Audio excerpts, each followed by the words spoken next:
What's up, everyone, ladies and gentlemen, everyone watching? This is my WWE Battleground review video.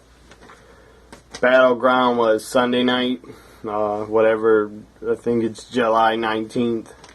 Now it's July 20th because it's Monday morning. It's after midnight. Anyways, this is my Battleground review.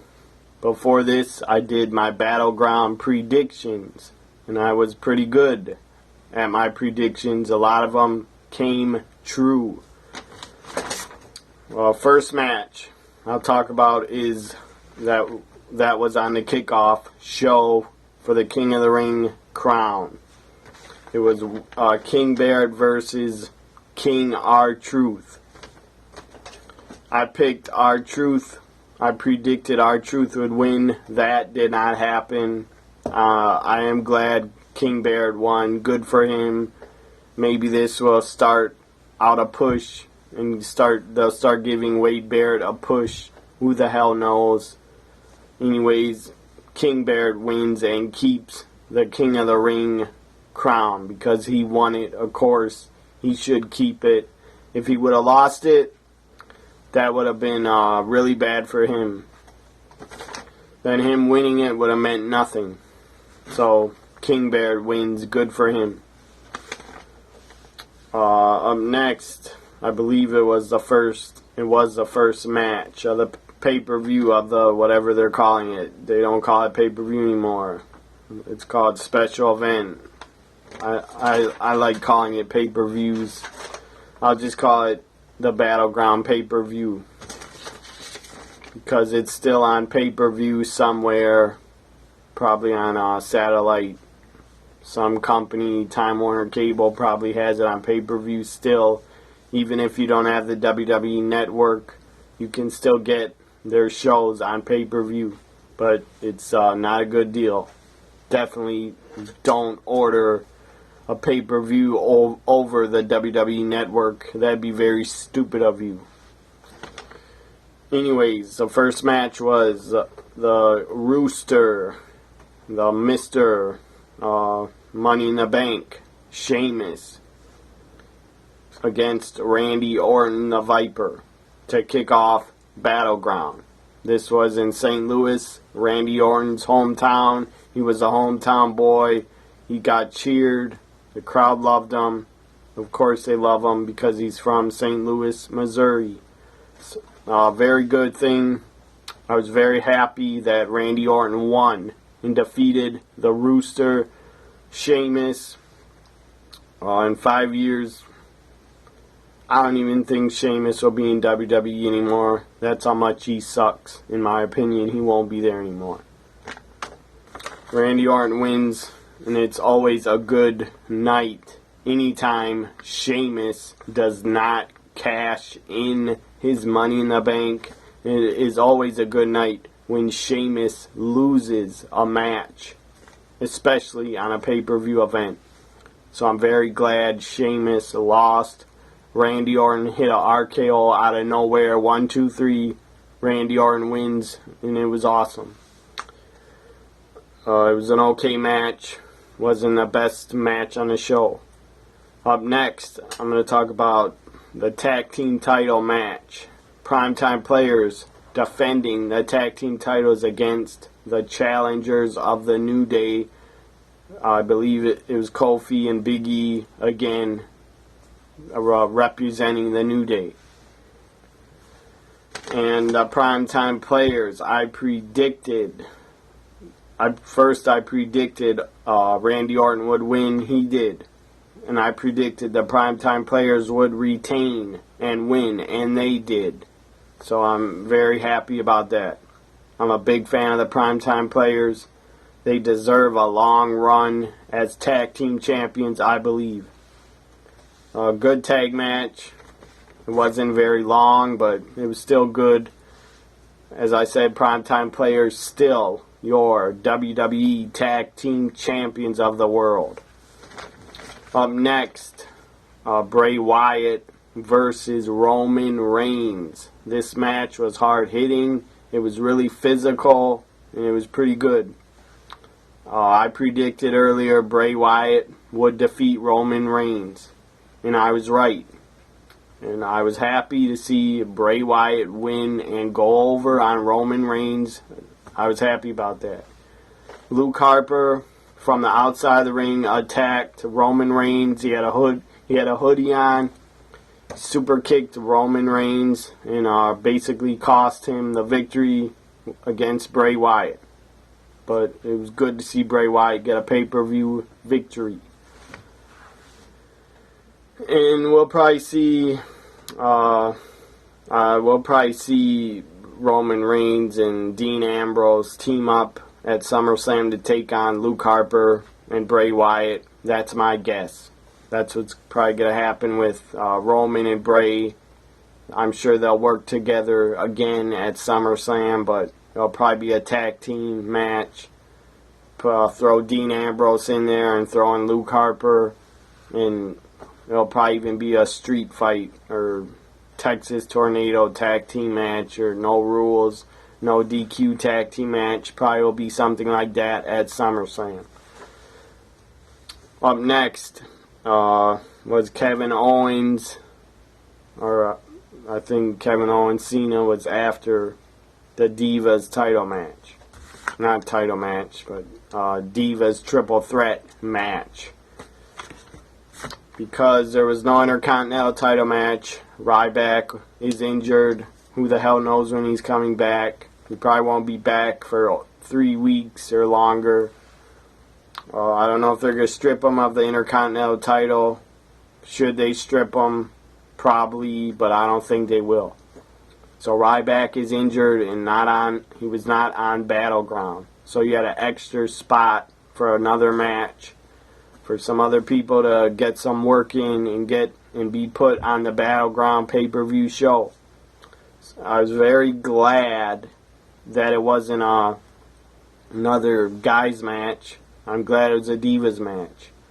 So we got to see the new Divas from NXT on the main roster. It was very good to see them in action at Battleground. You had Charlotte representing Team Page, Charlotte representing BAD.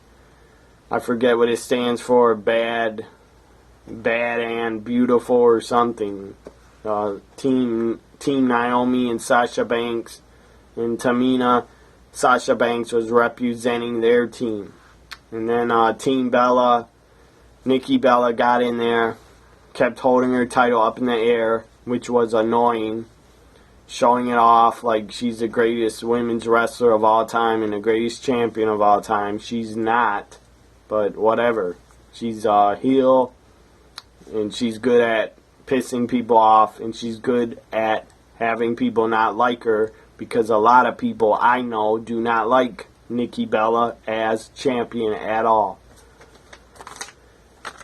So Nikki Bella bails out of the ring, does not face when Sasha and Charlotte get up in her face, and I'm sure they'd kick her ass, and they could out-wrestle her, that's for damn sure.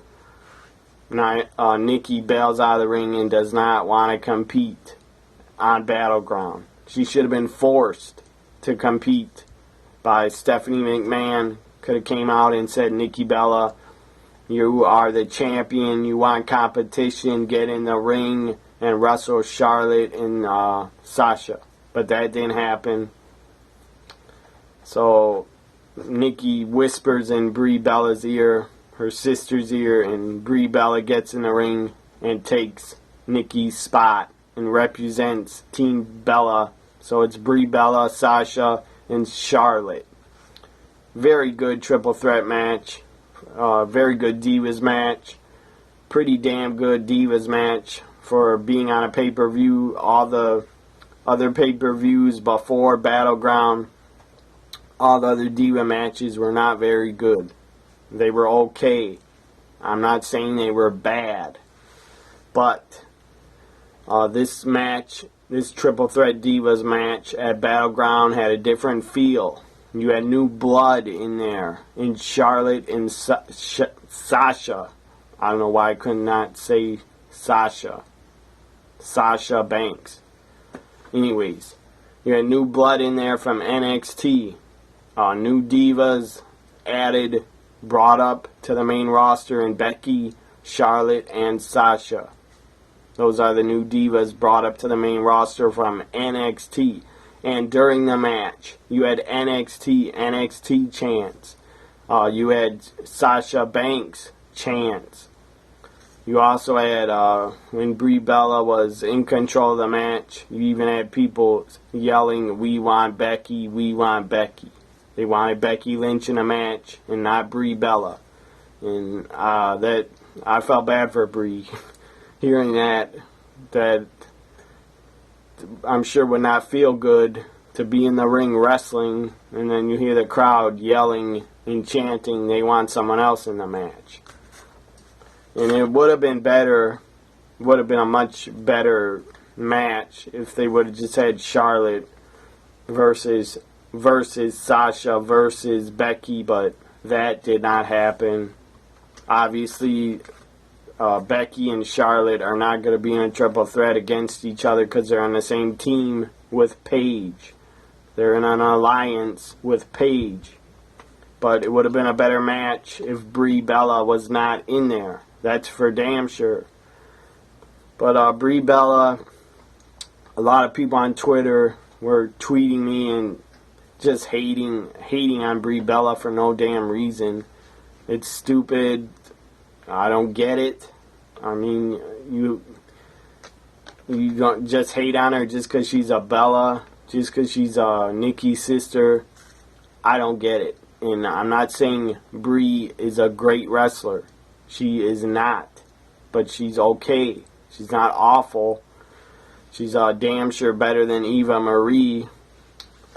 When I saw Eva Marie wrestle, she was god-awful, and she didn't know how to sell, she didn't know how to do anything, she didn't even look like she knew what to do when she was in the ring. At least Brie Bella knows what to do, and has been doing it for a couple years. So, I don't understand Brie Bella hate. People are tweeting me just because I tweeted out Brie Bella, I think, is better than Nikki. I didn't really mean in the ring. I just meant I like her better than Nikki. I always have liked Brie Bella better than Nikki. That's all I was trying to say. People started tweeting me fucking Brie Bella haters, I guess. People that just get enjoyment and happiness out of bashing Brie Bella and talking crap about her and saying how awful she is as a wrestler and whatever. She's doesn't matter what people think of the Brie and Nikki Bella because they have a job in WWE, and WWE is not gonna fire them because the IWC is angry and hates the Bellas. That's not gonna happen. So it's just stupid to hate. I'm not going to say it's stupid to hate on Nikki, because Nikki does date the top star of the company, John Cena.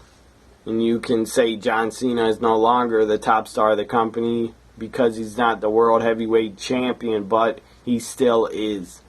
He still is the main draw for the WWE. He's still a face of the WWE. And if Cena was not in the WWE and left and went on vacation, WWE would probably suffer, and their business would probably go way down. Ticket sales, merchandise would probably go way down if Cena was gone. So I don't understand the John Cena hate either.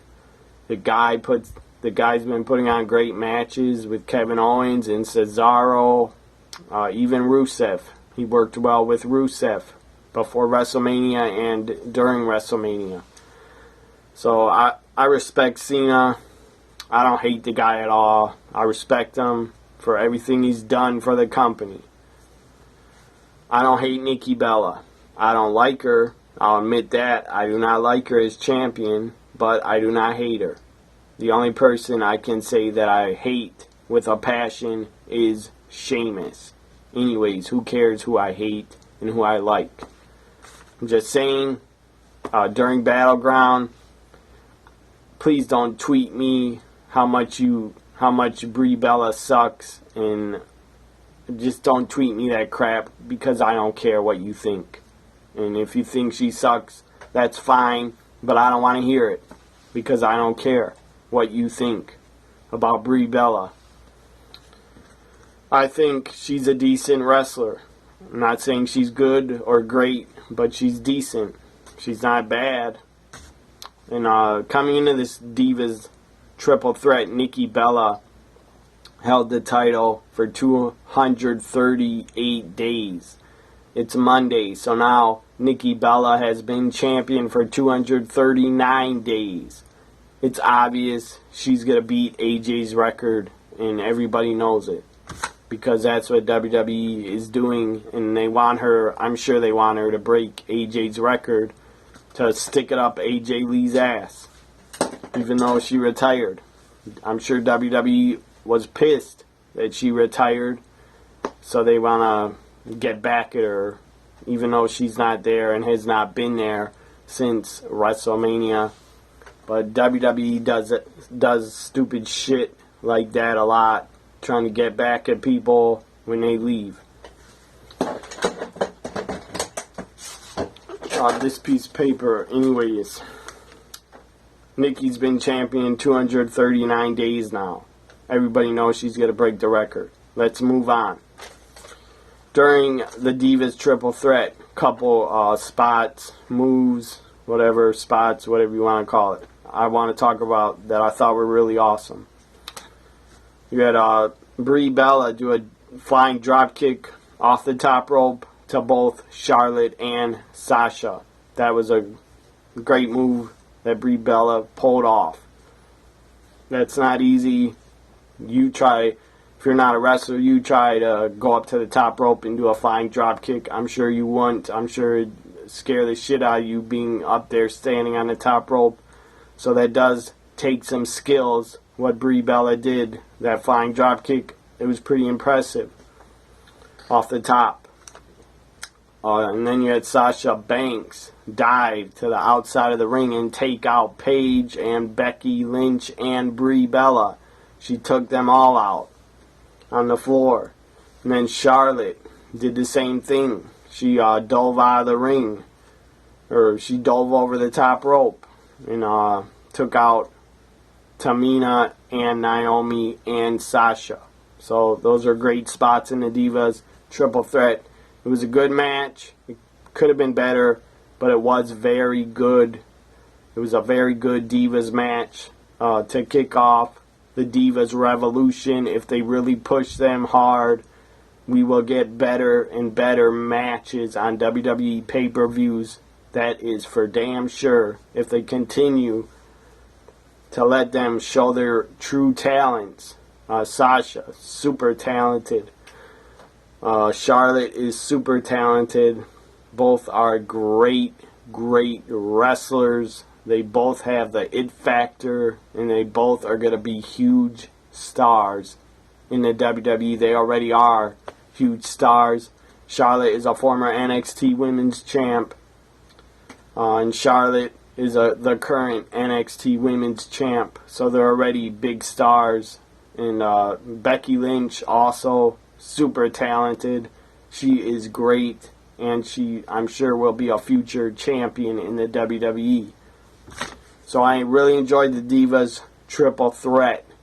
It would have been I'm sure it was better and would have been better and was better than Big Show, Ryback, and Miz triple threat. So any day, I'd rather see a Divas triple threat than a Big Show versus Ryback versus Miz. I'm not interested in that.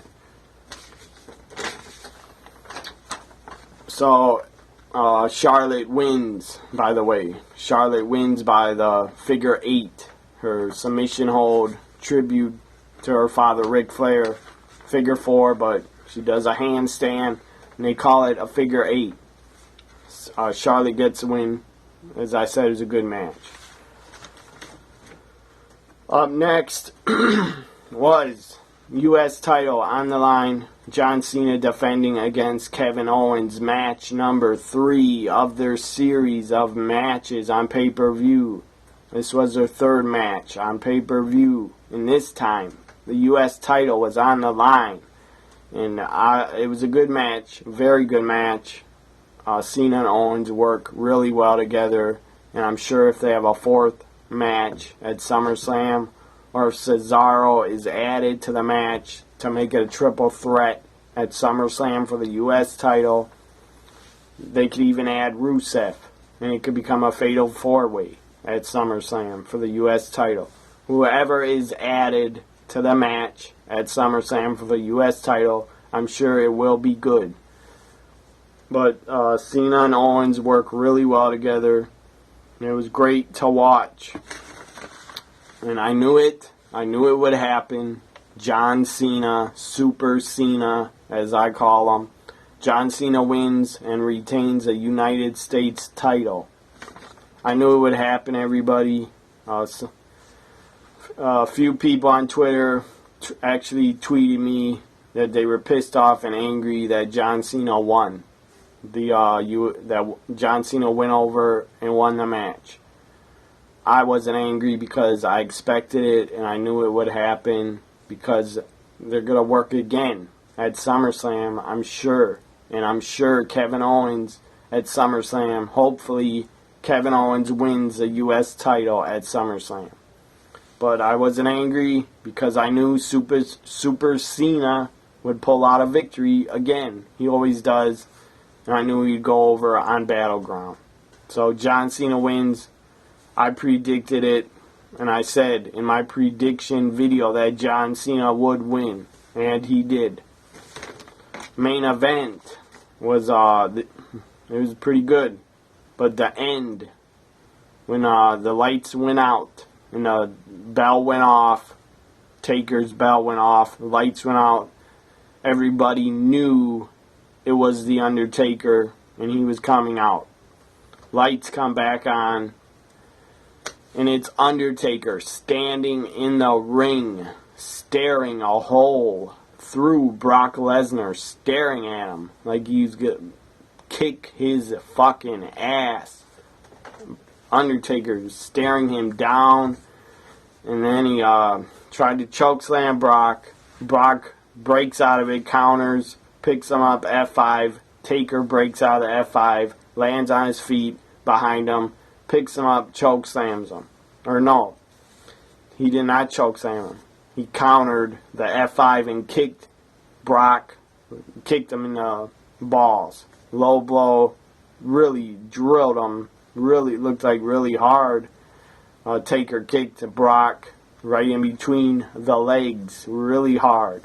Brock goes down in really bad pain, in obvious pain. And then Taker puts his arm up, chokeslams Brock. The crowd in the arena exploded. They loved it. The people loved it. They ate it up.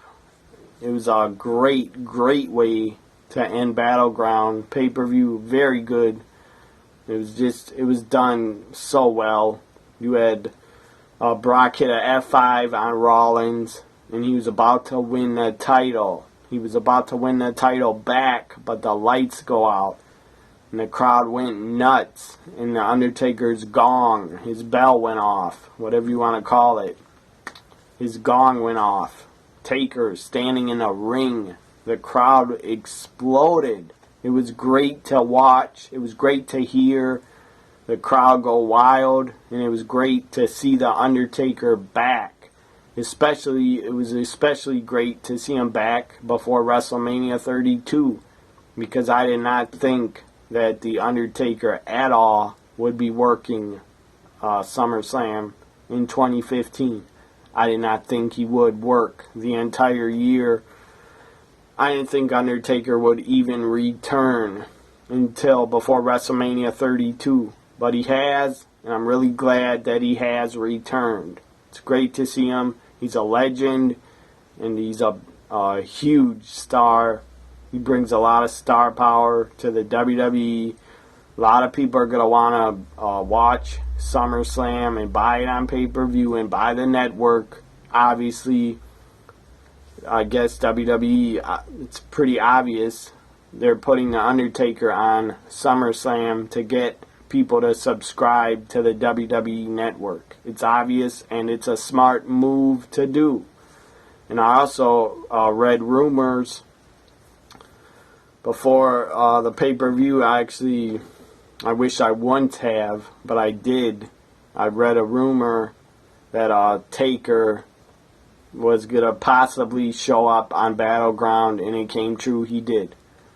And then the other rumor I read was Sting and The Undertaker are both going to be working SummerSlam pay-per-view. I don't know what Sting is going to do. I don't know if he's going to have a match. I don't know how he's going to be involved. But he is going to be involved. And this is like a dream match. And I doubt it will happen at SummerSlam. But you could have Sting on one side and Brock on the other against Undertaker and Seth Rollins. You could have that match happen at SummerSlam. That's like a dream tag team match.